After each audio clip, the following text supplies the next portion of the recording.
What in the hell is going on? Just playing some Paperboy, bro. Oh, man. I love that game. It was hard, though. Yeah. Okay, anyways, I'm done. Yeah, dodging It was one of those... go ahead, man. I mean, what am I thinking here? Why would No. today be... I woke up this morning and I thought, I'm staring at myself in the mirror, breathing in, just soaking it all up of being my 40th year on this God's beautiful green earth. Mm-hmm. And I looked in the mirror and I said, I don't think today's going to be any different. And what I mean by that is I just had this feeling like somehow, in some way, at some point, Tyler was going to interrupt me. Well, I mean, it's just how our dynamic is, I think. Oh, you mean just sheer disrespect? Just sheer unadulterated disrespect. Mm-hmm. And that's the way it always will be. Mm-hmm. For life. No, I was going to say Paperboy, it's one of those few games that, I could only beat, the first couple levels, and then I never could go any further, but it always made you kind of want to go back and, keep going. Yeah, I don't know if you can hear what's going on in the background here. It's not Paperboy. It's people using, a front-loader tractor, Bobcat, in my backyard. So I apologize for any white noise if you've got this cranked up in your headphones. 10-point bonus. While there's still no word out here for the virus, report suspicious activity in the call 911. Give you every assurance Mr. Rooney, the gas is full and he's very good. They can't wait to all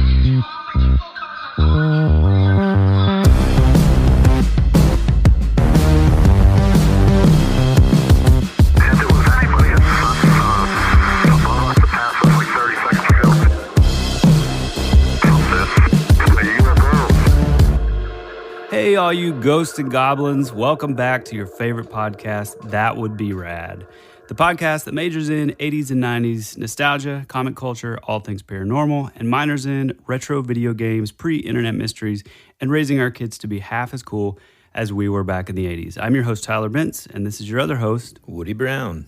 What's going on, man?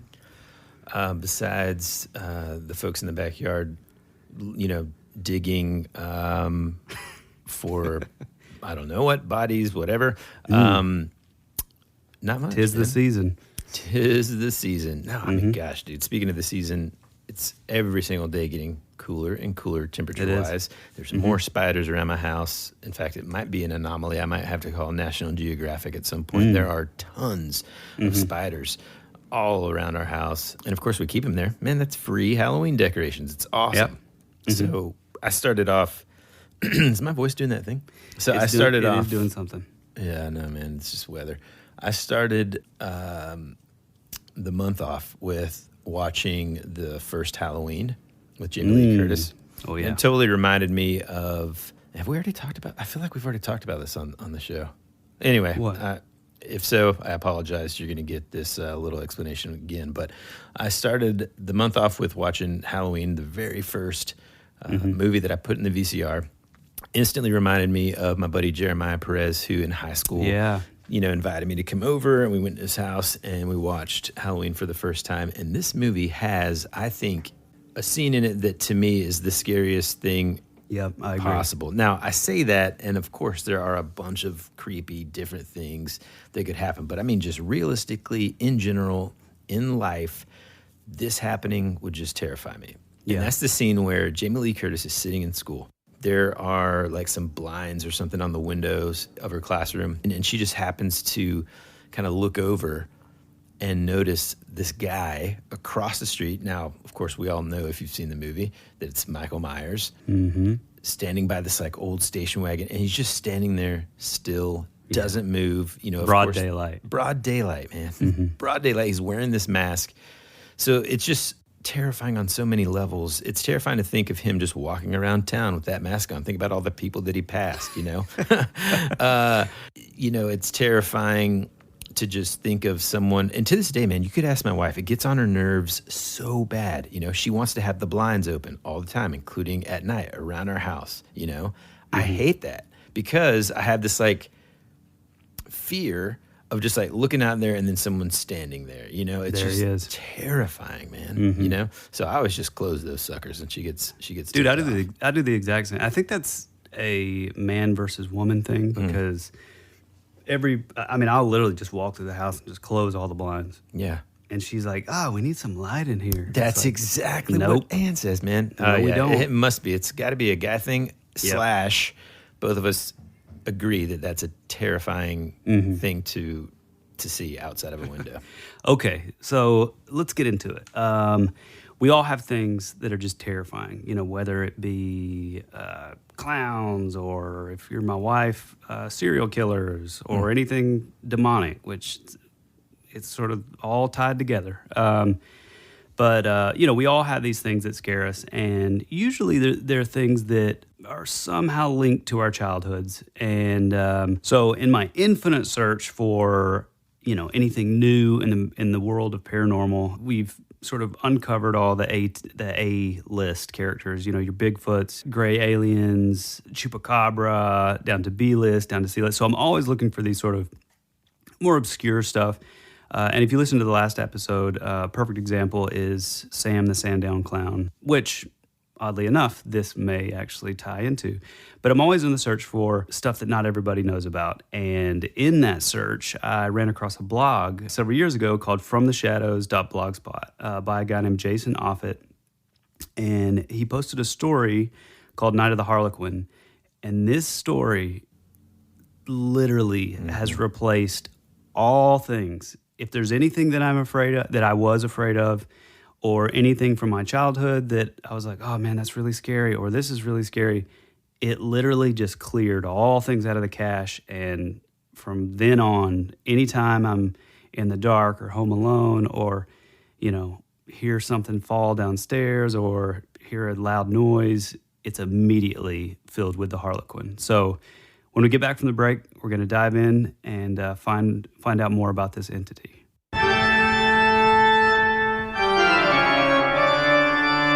Tonight's messages are brought to you by... You have one new message. Hey, this is Luke Pilgrim with Sozo Bear Films, and when I'm not busy making movies or music videos or hosting our filmmaking podcast, Friends from Film School, I'm listening to one of my favorite new podcasts out there, That Would Be Rad. And we're back. So this is a story called The Night of the Harlequin. The thing in 5-year-old Dan Mitchell's bedroom in southeastern Wisconsin only came at night.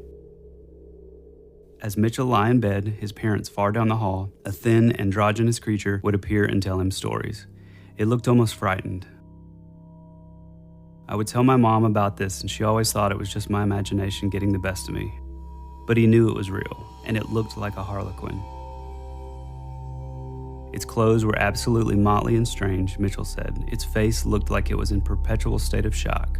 Large, wide-open eyes, too large to be human eyes, stared at Mitchell through the gray of night as words spilled through its always open, round mouth. This being referred to itself as the Tooth Fairy.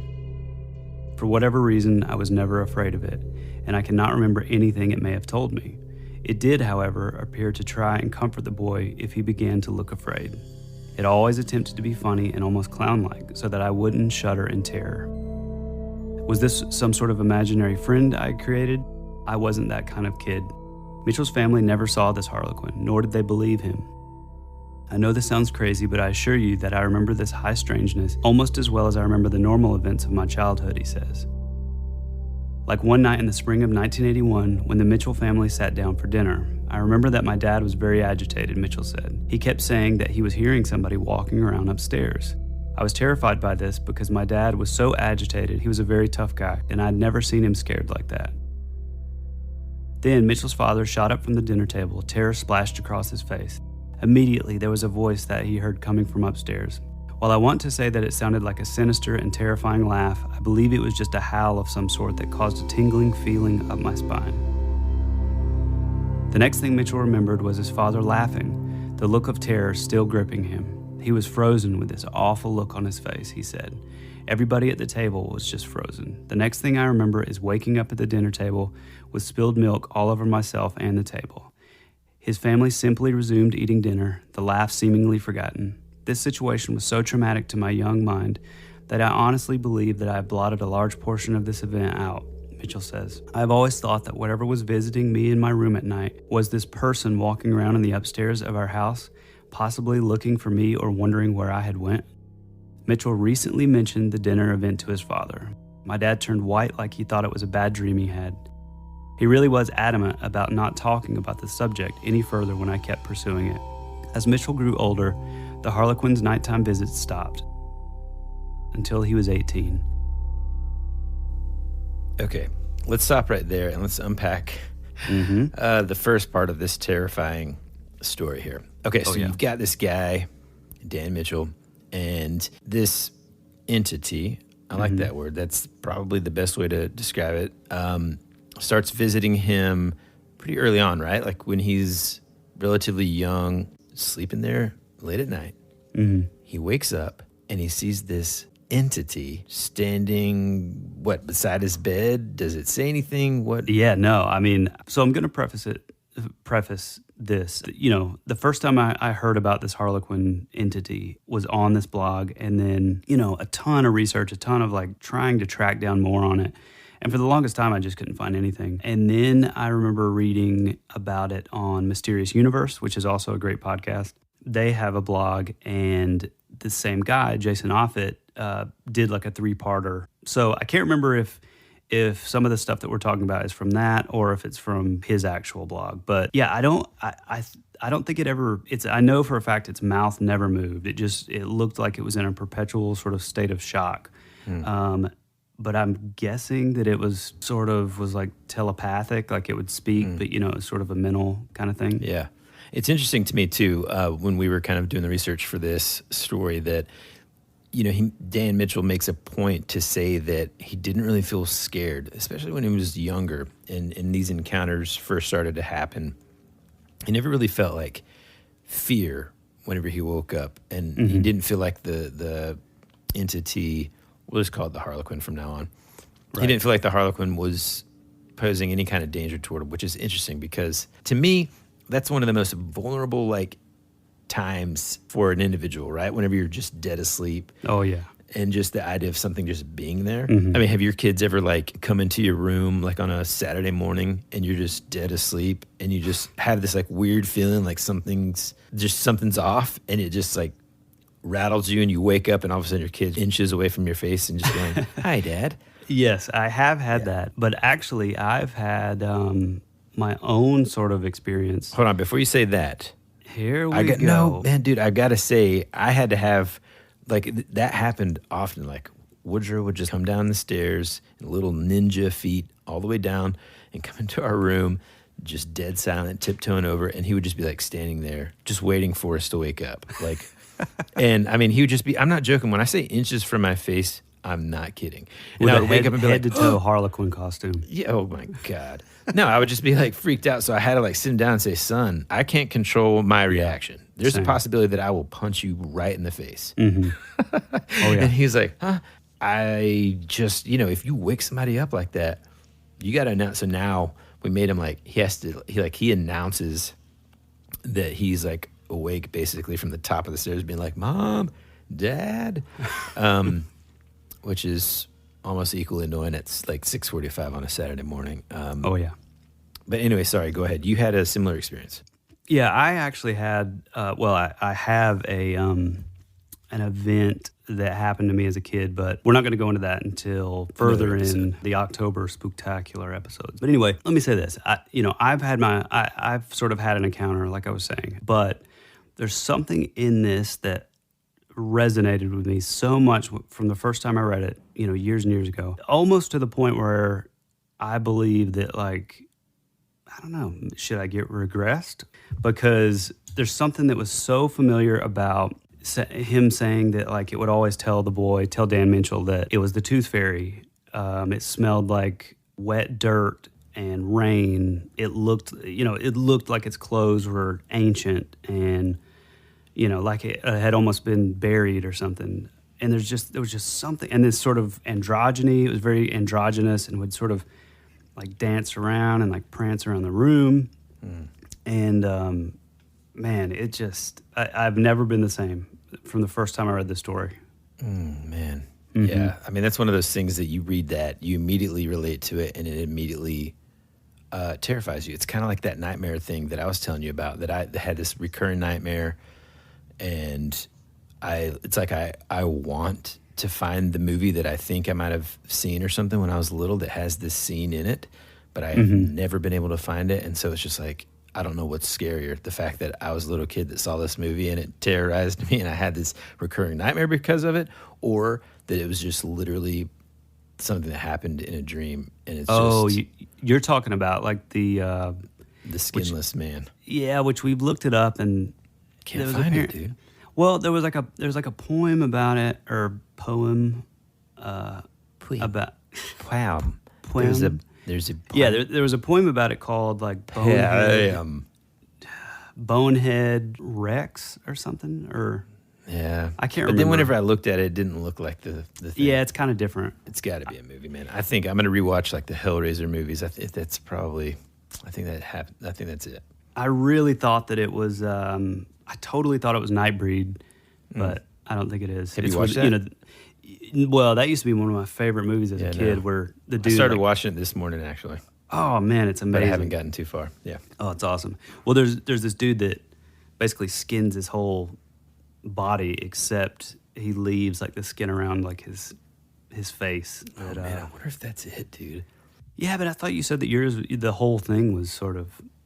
I don't remember, skinned man. off. Oh, yeah, I don't know. Okay, we're getting up.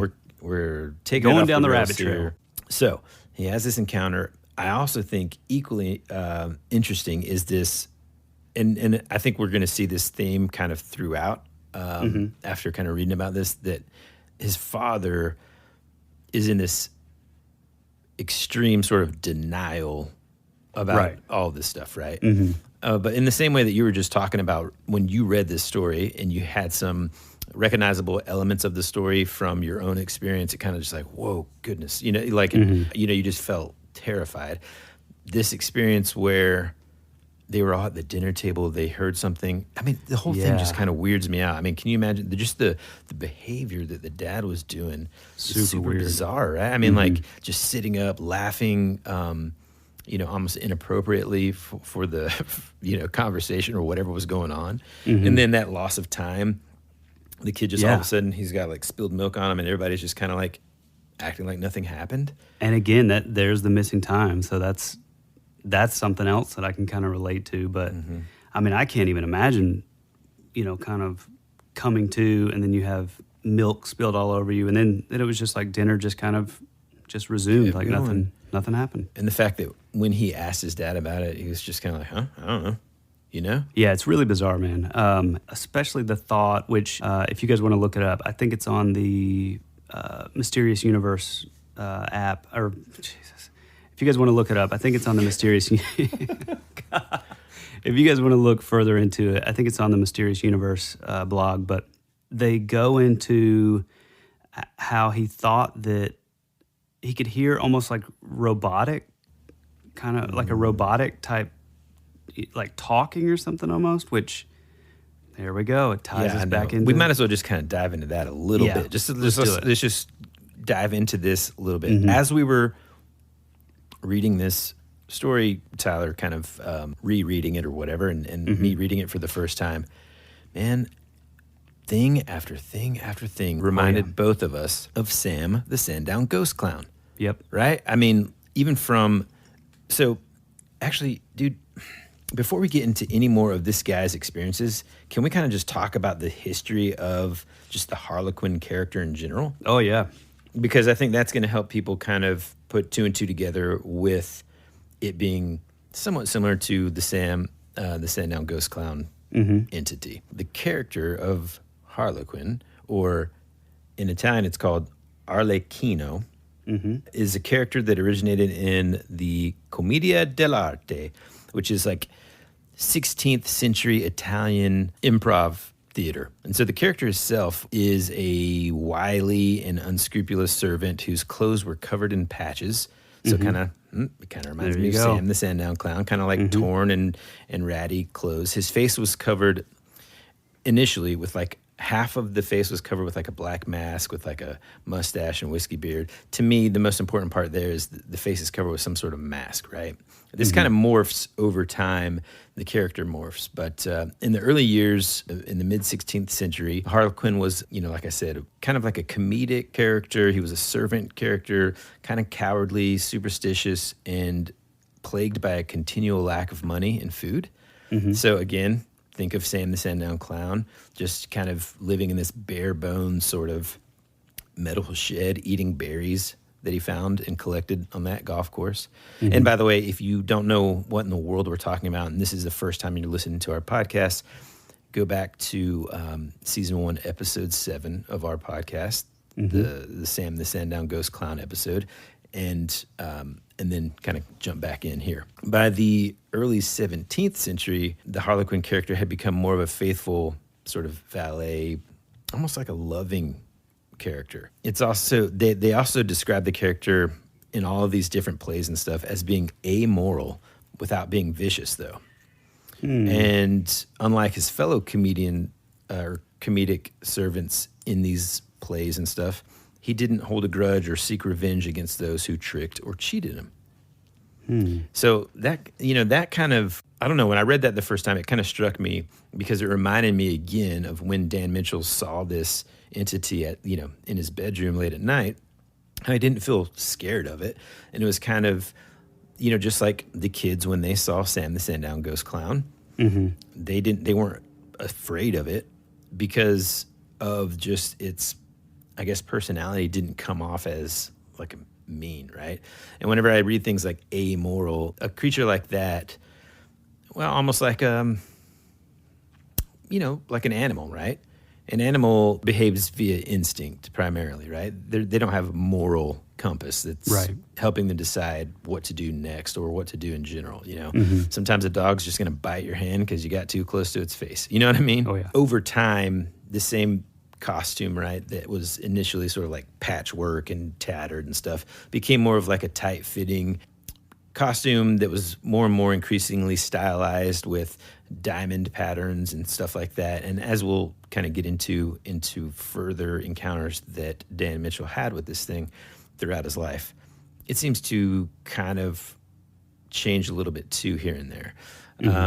I wonder if the look of the Harlequin, kind of like what you said, I wonder if that sort of repeating diamond motif, I wonder if that originated from just like multiple patches to make stuff, up, just possibly found out of junk or, throwaway fabric, to make the clothes, which again ties perfectly in with Sam. Yeah, it does. And again, it ties back in multiple ways into the way this entity presents itself in the future to this guy Dan Mitchell as well, because they also say like sometimes it looks more like a homeless person or something like that at times. Right.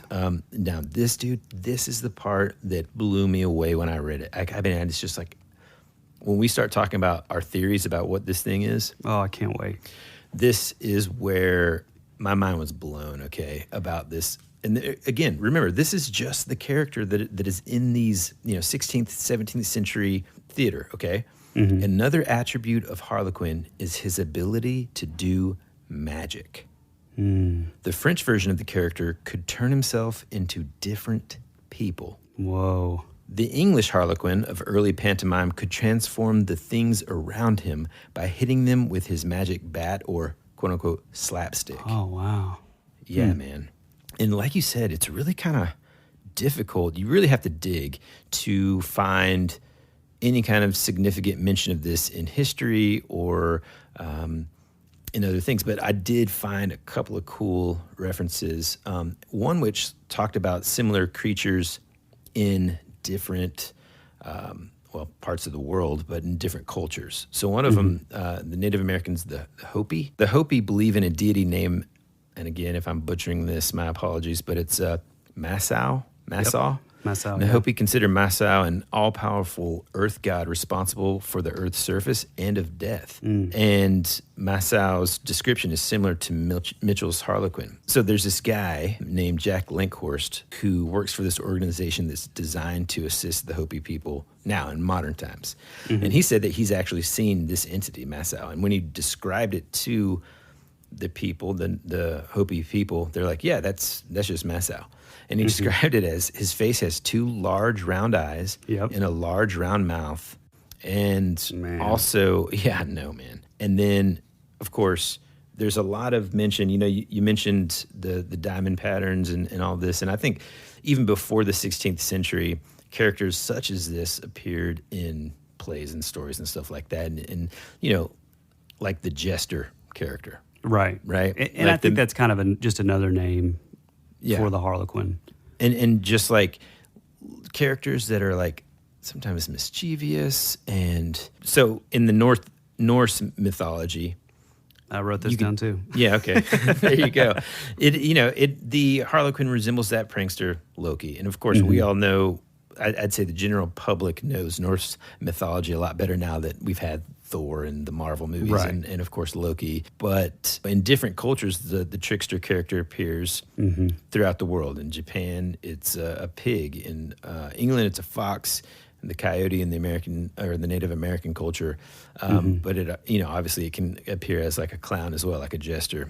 Yeah, and you said something, you were talking about the trickster sort of concept. One thing that I think is amazing is, starting back in like the 50s and 60s, even John Keel, who wrote the Mothman Prophecy, he would sort of associate these UFO abductions and people seeing aliens or extraterrestrials. He had sort of created the idea that was also just sort of a carryover of this sort of trickster spirit or this trickster entity. Because, you think about it, and even with UFOs, it's always something that's like just a little out of reach. It's always hiding in your periphery, so you'd see just enough. Bigfoot's only seen the one time in the Patterson Gimlet film, and it's always just out of reach, so you can't quite see it, you can't quite document it. You obviously you can't do any sort of scientific method with it. And so John Keel sort of associated this with just this sort of cosmic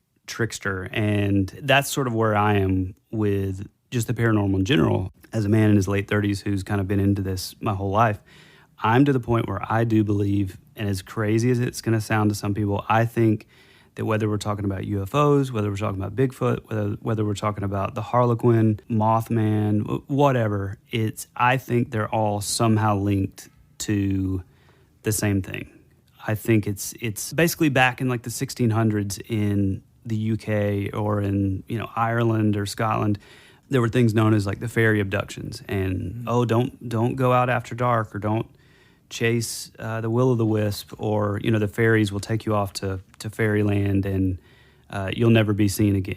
And as we look at like the UFO, into like the abduction phenomenon, it's progressively kind of built up, and it's kind of the same sort of deal. I mean, it's like, and I have several theories on this too, but like the book Passport to Magonia by Jacques Vallée, he even says that he sort of poses some theories on people that say, okay, I woke up in the middle of the night and there was an alien gray, compared to almost the exact same thing that people were saying 100, 200 years ago, in Ireland or Scotland or sort of the British Isles. It's pretty wild. I mean, and so the idea is, does this entity, does this thing, this trickster sort of entity, is it able to change what it looks like? Which again, this goes back to what you were saying about the Harlequin being magic, and they could change the way they look.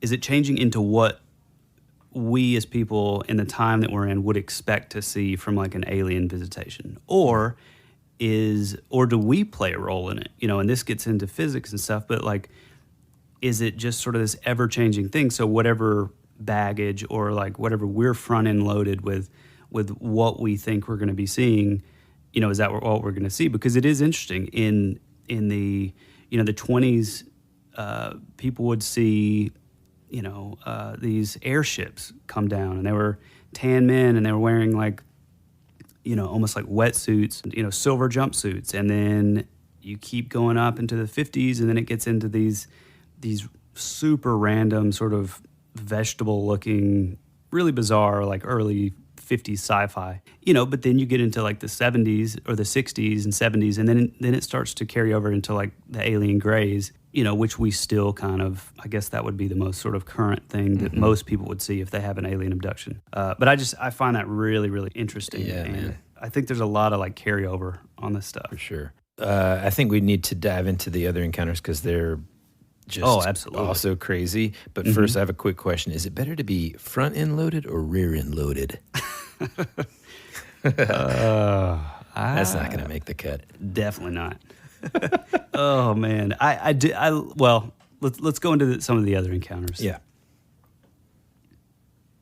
Okay. Did I lose you? Am I doing it? No, I mean, Okay. No, I'll do it. I'm a little tired of hearing you talk here, so let me. I do feel like I've been talking a long time. I'm not tired of hearing you talk. I'm just like exhausted. You know what I mean? Of hearing you talk. Different. Thank you. Okay. Do you remember how we talked about how this theme of his dad, Dan Mitchell's dad, sort of just being in denial of any kind of weird things happening. Right. For the most part, won't talk about it. Refuses to kind of talk about it that we know of from these from this blog essentially that was written 9 years ago. Mitchell knows that his father has seen the Harlequin at least once because they were together when it happened. Now, this is outside of when they were sitting around the dinner table and that kind of thing. So in 1991, so a couple years later, because I think all the ones that you talked about earlier kind of happened in the 80s. And there's some other stuff, too, with regard to his mom and his brothers and stuff that we'll kind of maybe go back to. Yeah. That happened in the 80s when they were a little bit younger. But in 91, Mitchell and his dad were driving from their family's cabin in the woods. And I don't know if we've mentioned this already, but this is all kind of happening in Wisconsin. So they're in the woods. Pretty rural. Yeah, pretty rural. And also, weird word to say. Yeah, very rural. Rural. Pim. They were driving from their cabin, and there was always this like steep hill that they would drive down on the way into town. And sometimes when they were driving, he says that his dad would turn out the headlights on his truck as they would fly down this hill, just kind of like, a little bit of like a thrill or something like that. I don't know if you've ever done anything like that where you're just like driving in, your neighborhood, or especially out where, you used to live growing up, Tyler, where our practice space was for the Modern Society.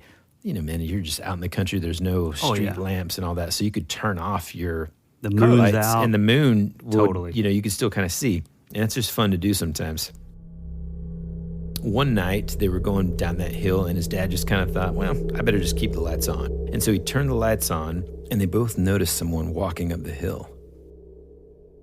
Now, this is like at 9:30 at night. And when they get to the top of the hill in the dad's truck, they see this guy walking on the gravel road, pushing a stroller. Now, if you're listening to this and you've never pushed a stroller before, let me give you just a little heads up.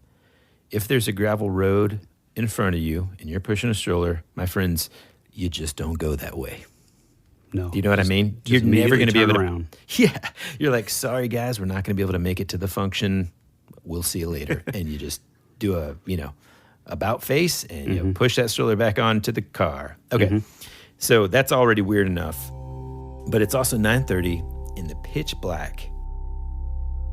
And this guy's pushing a stroller. As they kind of drove by this figure, Dan Mitchell kind of sensed that just something was off. He could tell that this guy was kind of hiding his face, and there was just something just not right about it. The figure disappeared in the darkness in the distance, and Mitchell immediately just knew that they had just seen the Harlequin. It's like he just knew, like this sort of like this like familiarity, that same kind of vibe. But he could tell that his dad was a little weirded out by it as well, and that the dad didn't say anything. He attributes that to more than likely the dad's just trying to keep him calm and not get freaked out. Which as a dad, as a dad, that's you do things as a dad to keep the kids calm. You kind of just take in all the terror for yourself. You just drink it up and just push it far, far down. Exactly. You just drink it up and push it forward. Oh my gosh. Okay. Like I said, the dad is just always constantly sort of just in denial. Anytime things happen, even whenever within the presence of Dan, the son, at the dinner table, in this car ride, he kind of just brushed it off as, well, nothing's wrong. But other members of his family don't really do that the same way, right? And there's like a couple. So the mom had several sort of just scary things happening. The first one was she would have this recurring nightmare. His mom is almost convinced at this point that this event actually happened. And basically in the nightmare she had, there was a knock at their front door. Right. And for some reason, she knows, like in the dream or whatever, that there's someone down there, but she won't go down there to open the door because she, for whatever reason, like I said, knows. And you know how it is in a dream. You just have this like feeling, you know what's there. And she knew that there was a man dressed as a woman, or what she thought would be, you know, a man dressed as a woman, on the front steps, knocking on the door, waiting for her to come answer. Which, at first glance, that could seem like, oh, that's really random and silly, and you could laugh it off. But man, when it's tied into this Harlequin, this androgynous thing, man, it's terrifying. Also, the trickster sort of spirit or entity, whether it's Loki, whether it's Masao of Hopi legend, all these sort of all across all these different cultures, it's able to change its gender, which is kind of crazy. For sure. And she would also have these other just crazy things happen. I can't remember exactly the circumstances, but essentially I think for some time they lived in like a small house in Wisconsin that had a certain type of basement. And in that basement, essentially you could only get into the basement from an outside door. Kind of like a little in-law apartment kind of thing. Kind of, yeah. And totally not how I pictured it, but, you know, I pictured like, and it's my fault for watching The Burbs somewhat recently. I just pictured this like dirt floor, freaking crawl space of a basement kind of thing. No, because that's where his, I think his dad had like an his office or something. Yeah. Right? Yeah. For whatever reason, for this specific encounter, I just made it way scarier in my mind. So you can only get in from the outside. It's got a lock on it. Well, the mom would constantly hear like people walking around down there and talking and almost like running around and moving stuff and all this. And she would even put her ear to the ground. Yeah. And you could hear them underneath them moving. So she would get freaked out. The cops got called out several times. Of course, when they get there, there's no broken windows. The door is still locked. And they're just like, okay. Thanks for the waste of time, lady. And so Mitchell's dad worked at a gas station, you know, down the street, or he owned it or something like that, and would often work the night shift. And so he kind of told her, you know, hey, listen, if this happens again, call me instead. I don't want the cops thinking you're crazy or charging us or something. Just call me. But this kept on happening. 2 other times she ended up having to call her husband, one of which even he was convinced that someone might be there, so he shows up with his gun ready to do business. Oh, yeah. But when he gets there, same thing. No broken windows. The door's still locked. There's no way anybody could be in there. Well, another time, she, again, heard crazy stuff, even saw like shadow figures in the garage, man, and tried to call her husband and couldn't get a hold of him, and she was just terrified. Yeah, and I thought it was also interesting that when Dan talks to his mom about it later in life, you know, did you ever see anything? And she tells him some of that stuff, and then she says, you know, immediately was like, oh, well, the shadows or the people talking or walking around the garage, they were just burglars. But, you know, they never had anything stolen. Like you said, they never had any busted windows or anything like that. So it's just some sort of kind of an excuse, you know. But one thing that I did think was really interesting is I think Dan had 2 brothers maybe, and The one had no recollection whatsoever, but his one brother, he never saw the Harlequin, didn't know anything about that, but he had this weird memory as a kid where he remembers being chased by a homeless guy on this weird, Oh my gosh, oversized bicycle, or not even a bicycle. It had like 3 wheels, and he describes it like one that you would see in a circus. Yeah, you remember those, like the ones with like I pictured it as this like giant wheel in the front. Do you remember like that a time unicycle kind of thing? Kind of, but like it's like got a giant wheel in the front and then like 2 small wheels on the back. So it's like a tricycle, but it's got that giant wheel. Do you remember that time in New York, man? Before we played that show, we were hanging out outside of this venue. I don't know if it was the Mercury Lounge, man, but we saw Sam Rockwell on the street, and there was a guy on one of those bikes. Do you remember that? And we were like, "What is this guy doing?" I think we made fun of him though. We were like, "Oh, this is hipster."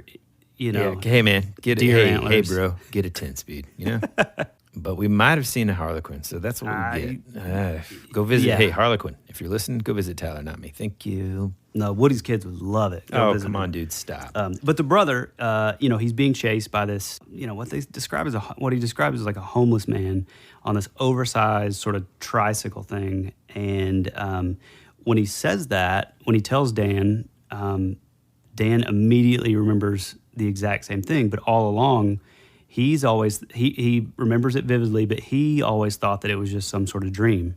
So it's weird because it's like, what's really going on? Yeah, man. I don't know. It's just crazy. I mean, there's 2 other events that kind of stood out to me that this guy has experienced.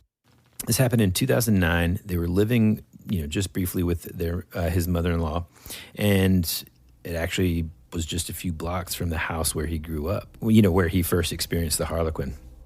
Apparently, when they moved into his mother-in-law's place, he kind of found out, well, looks like this thing may have been waiting for him all along.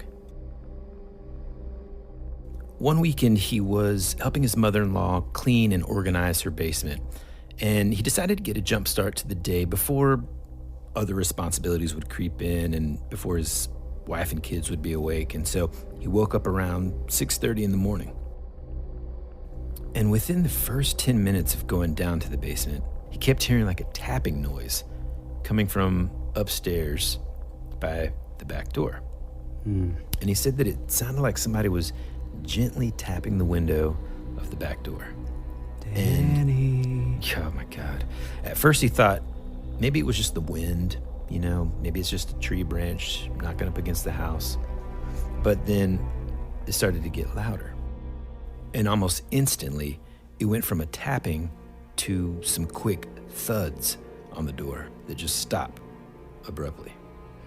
He says that he felt like someone was knocking rather desperately. He got pretty startled by it, like, oh man, I wonder if somebody's in trouble or okay or whatever. So he grabbed a piece of pipe for protection. He goes to the top of the stairs and notices that whoever was knocking on the door was walking away from the door toward the alley. He can only see this person from behind the back. Immediately, his heart just sank. He knew immediately that he was looking at the Harlequin. And so he said that it walked from the door like a bad theater actor, and it wore a blonde wig, a black winter cap, and reddish pink pants with the legs of the pants pulled to the knees, revealing unnaturally pale skin. It wore penny loafers with no socks and a winter coat with ruffles sewn onto it. Sewn on, yeah. That was the scary part for me. It's like, and then it says, for a brief second, he thought maybe it was like a homeless person, but then he's just like, there's just no way. There's just no way. He said that these things can communicate that they aren't human just by their presence. Right. He says, I can't describe this. You just can't mistake it once you see it. Well, and he also talks about how he can just kind of tell, like he'll just feel like, oh, it's close, or when it's around him, which is, man, that's scary. He closes this encounter up with, as it turned down the corner to go behind our garage, I caught a very quick glimpse of the eyes. The orbits were gigantic, and the face was expressionless, almost mask-like. The thin mouth almost too small for the face. Wow. I mean, Which leads me to a phrase that says thin, yellow, oval lips, which did not move when he spoke. Sam, Always open, the round Sam mouth. Yeah, Yep, dude. Exactly. And then the fact that this person, entity, whatever it was, Sam the Sandown Clown, like had sewn ruffles onto a winter coat to make it, it's almost like, you know, it made its own homemade jester costume because that's its identity, right? Well, even Sam, trousers and sleeves were long and frilly. Exactly, man. Jeez. And that pale, unnaturally white skin. My Yeah. God. You know, again, these are two D-list at best paranormal characters or entities, but man, I really think that we've sort of drawn a line between the two because there is a lot of weird similarities between these. I mean, it's fascinating. It is, man. It's so strange how similar they are. There's just so much about it that just seems, I don't know, just familiar about it, you know? Okay, lastly, before we get into what we think it is, are you going to talk about the meeting in the park? No, I didn't know if we were going to go that far into. Have to, man. Okay, yeah, go for it. With like each encounter, it just got increasingly more terrifying to me. And this was the ultimate out of all of them. This one definitely just scared me the most. I heard recently, actually listening to one of our favorite podcasts, you'll hear us talk about them often, Bigfoot Collectors Club. On one of their most recent episodes, they were talking about how I think it was Michael had this experience. Yeah, when he was filming this horror movie, I think they were in another country or something, and I want to say, God, was it Wes Craven? Oh, you're right. It was Wes Craven. Was it? Are you sure? I know for a fact. He had this Michael had this insanely terrifying experience, and the next day on set, shook him to the core, insane experience. And I'll let you guys go and listen to it. I wouldn't be able to do it justice. It's just very, very scary. And he told Wes Craven, the director of this movie, or the producer of the movie, about this. And Wes Craven said, well, next time you see this entity, ask it what it wants.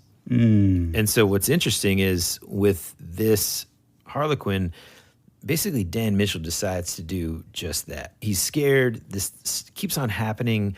Without a doubt, it's happened in some way, in some form to the other members of his family.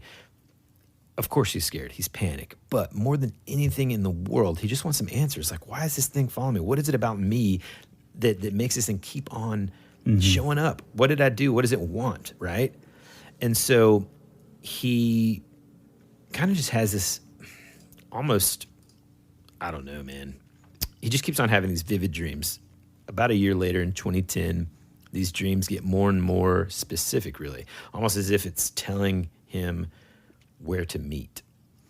And so he really felt that around, I think it was late April of 2010, that he was supposed to go to this park before sunrise to meet with this Harlequin.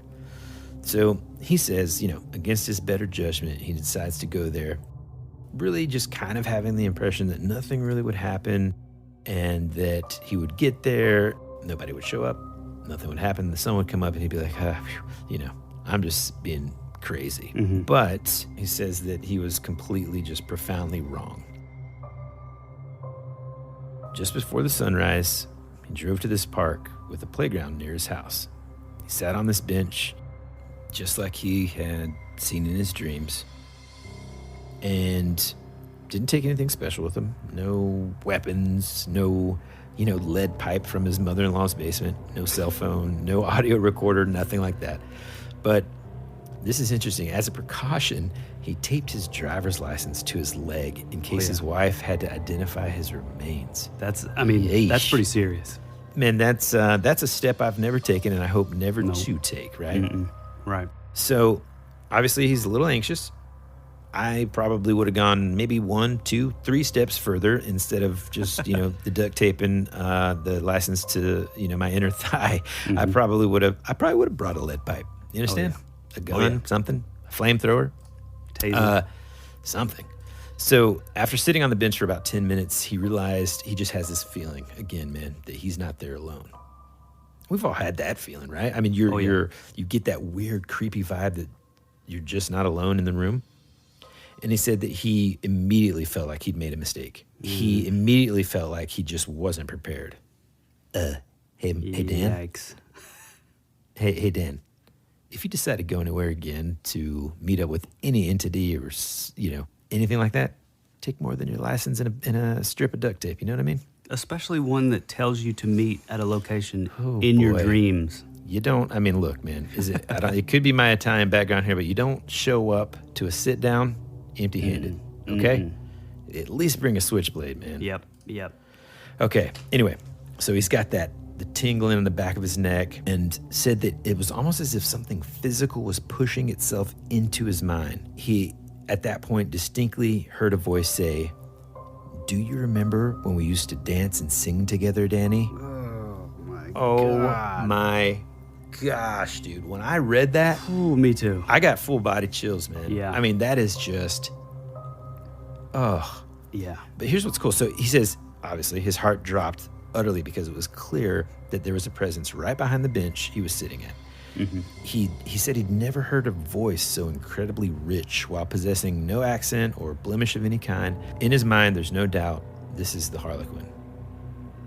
He was just suddenly frozen in terror. He just sat there and he kind of turns his head slightly, and as he does, he makes out the Harlequin's thin form standing less than 10 feet behind him.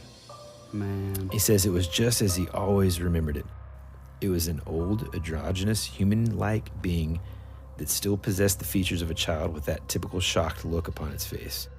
It became almost clear immediately that this thing was so far beyond humanity that even in his most profound moments of despair or spiritual elation, he had never experienced anything like it. It had a certain amount of animal nature to it, even though it was far above the animal kingdom in respect to its self-awareness. He said that he was convinced that it had the potential to destroy the world if it wished. Whoa. He sensed that it had no human morals, no human sympathy, and it just felt like this ancient entity. The type that operates by an entirely different set of rules that transcend morality in ways that we don't even understand.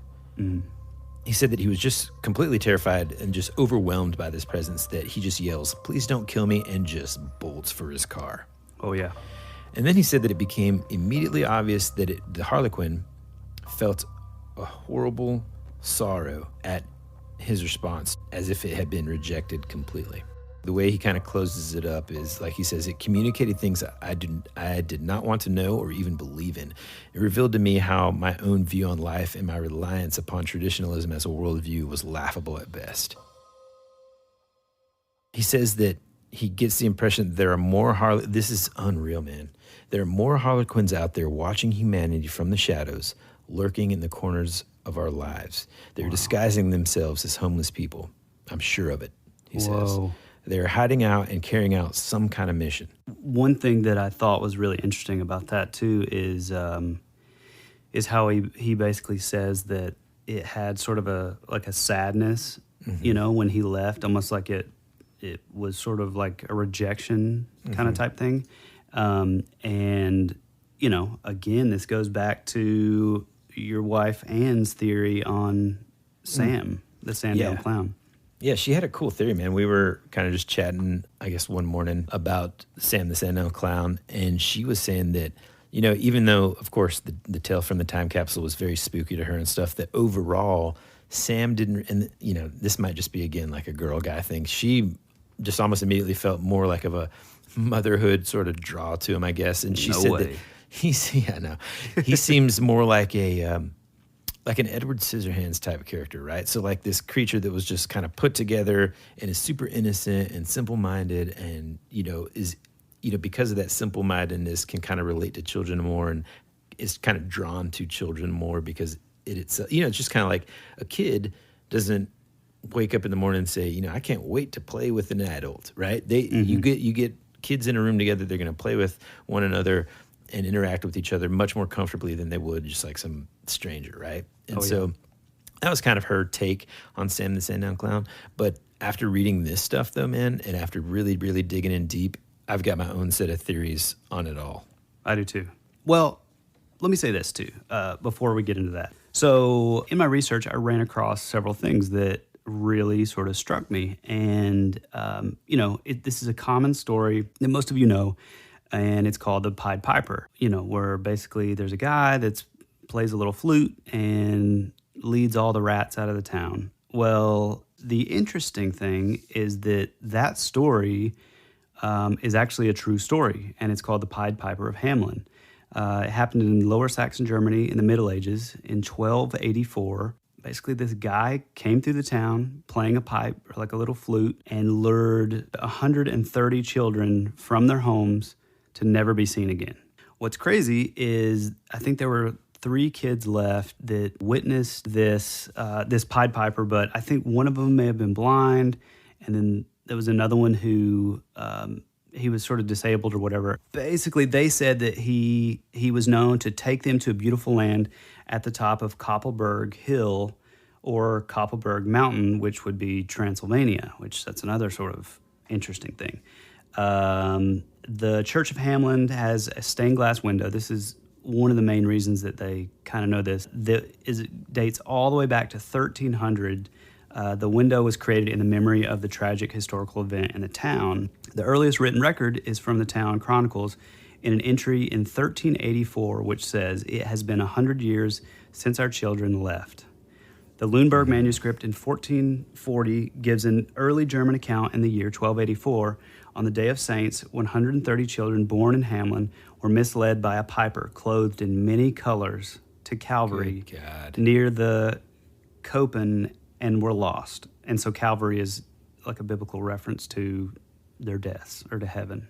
So it's really, really interesting. Like there's all these like little things that kind of like tie together, and one of the things too that, in doing this research, there's a paranormal author. He passed away in 2018, but his name is Brad Steiger. He was the author of this book. He's written like 160 books or something crazy, but he wrote a book called Real Monsters, Gruesome Critters, and Beasts from the Dark Side. And he said that it has visited Dan because it has visited countless children over countless centuries. Mm-hmm. And it's just like, you tie it into like, well, maybe the Pied Piper. It was clothed in many colors, just like All Colors Sam.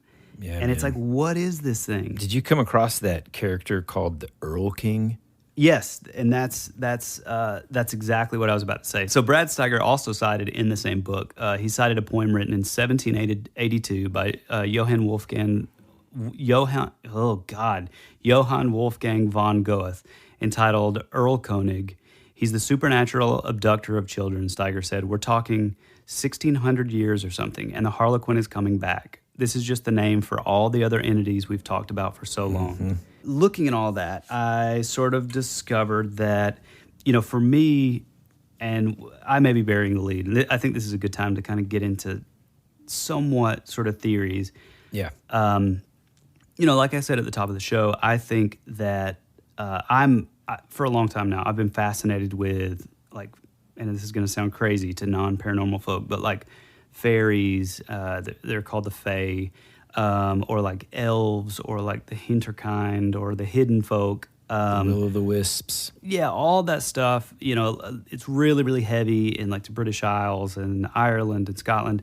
And unfortunately, Disney has kind of totally made it different from what it is. I mean, when we think of fairies, we think of Tinkerbell and all this, and it's just that's not at all the way these things were spoken of or talked about hundreds and hundreds of years ago. And so there's a few other accounts on the Mysterious Universe where they're talking about possibly seeing the Harlequin too, like out in public, and they'd see one and it would cross the street, and then they would look back and it's totally gone. But both of these women immediately said that they felt like it was the Fae. They felt like it was like, fairies. And again, I know it sounds crazy, but they said it felt old, otherworldly, and familiar. And so in Irish folklore, it's called the people of the mounds, elves, fairies. They live in like these sort of domed fairy mounds. They live in basically an invisible world alongside humans. That sounds a whole lot like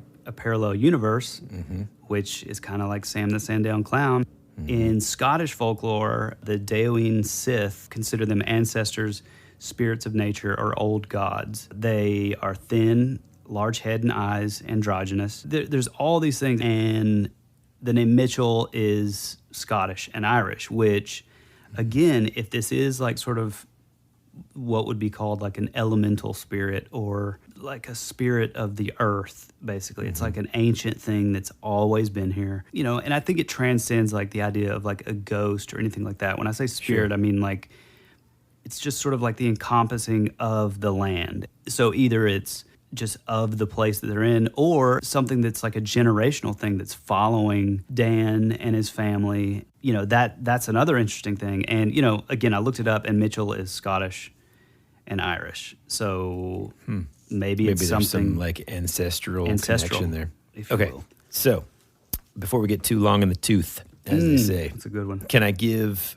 what I think? Oh, yeah. Or just some theories that I enjoy? Okay, man. so first off, the idea of just elementals in general and any kind of old, ancient, I don't even know what you would call them, but like beings or life force kind of stuff. There's all these cultures across the globe throughout the span of time that we all end up kind of getting pretty close to the same thing without any kind of communication. Now, it's different now because, we can post a picture on Instagram and people from across the world can see it, and people listening to this show, for example, all around the world. And it's just much different. Communication is much easier between the continents. But back in the day, it was almost impossible if it happened at all. And so just that concept of these being creatures that, or just, let's just say beings that have potentially existed and maybe even predated mankind in some way. You know? And having these powers that are inexplicable to humans. And even though it's like extremely terrifying, in a way it was kind of comforting how it all kind of ended, in that no harm, ever came. Well, you're leaving out Which one, man? one big thing about his kids. Oh, I didn't read it, man. You're about to freak me out. What happened? What? Oh my gosh. No. It says the Harlequin isn't finished with Dan Mitchell. It's getting at Mitchell through his children. While we were eating breakfast, my daughter, who just turned 4, said, "A guy came in my room last night and he got in my head." My heart sank a bit, and I can't know for certain that this means anything. My son has also made mentions of someone coming out of the walls and playing with his pillow. Although it's sometimes difficult to interpret the words of a child, something about his children's descriptions sound all too familiar. He said the whole in my head thing really was reminiscent of the intuitive communication I had with this thing. So I think that's my thing. I think it is for all those folks that are just not into all this stuff, talking about fairies and elves and stuff, I'm very sorry. I get it. Yeah, I get it. But my thought is that it is some sort of elemental ancient thing, but I think that it's following like his family. I think it's a generational thing. The fact that there isn't a definitive answer makes it all the more entertaining and fun. Because now this just creates more reason to read more about the Fae and dig deeper into multiverse and all these kind of things. Neither Woody and I have read this, but there's another paranormal author. Her name's Steph Young. She's really amazing. Her and Dan Mitchell actually co-wrote a book called Behind the Masquerade, The Harlequin, which I'm probably ordering a copy today. Yeah, we're definitely going to have to check that out. I think we've taken up a lot of these folks' precious time. And if you made it this far, I just want to say you are the ultimate rad for sticking with us this long. It was just, there's so much to this story. I know we're going to dig deeper once we read the book and get some more first-hand accounts from Dan Mitchell. And actually, maybe down the line, we can have Dan come on the podcast. Oh, absolutely. And hey, if you're listening to this on Apple Podcasts, do us a favor and take a quick second to leave us a review give us a couple of stars. 5 would be the best. And, it would mean the world to us. It would really help us out and help us to grow. Or maybe you want to leave us a voicemail on our answering machine. Well, if you want to be featured on our show and get instant access to our super top secret phone number where you can leave a message on our answering machine, then send us a direct message on Instagram. You can find us there at That Would Be Rad. Or if you just want to shoot us an email and you don't feel like talking, but you just want to write out an email of scary stories, send it to thatwouldberadpod@gmail.com. That's right. Awesome, man. Well, as always, we always say this. We mean it with 100% sincerity. It is, and we talk about it literally every day, it's absolutely amazing to us that we can start a podcast from absolute scratch. Podcast. Did I say podcast? Did I really, dude? Just keep going. You're fine. We can start a podcast from scratch and all of a sudden have listeners from all parts of the world, and we can get these incredible messages from our listeners on Instagram telling us about what they liked about the show and interacting with us. It's just amazing. It just makes doing this so much more meaningful, really, And so we appreciate you, each and every person that listens to the show, so much, and we're so glad that you're along for the ride. I hope you're having a great spooky October so far. So until next week, be rad. That's the way it goes.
Clouds in a time where I just needed some sunshine. You were already dead, for you became a ghost.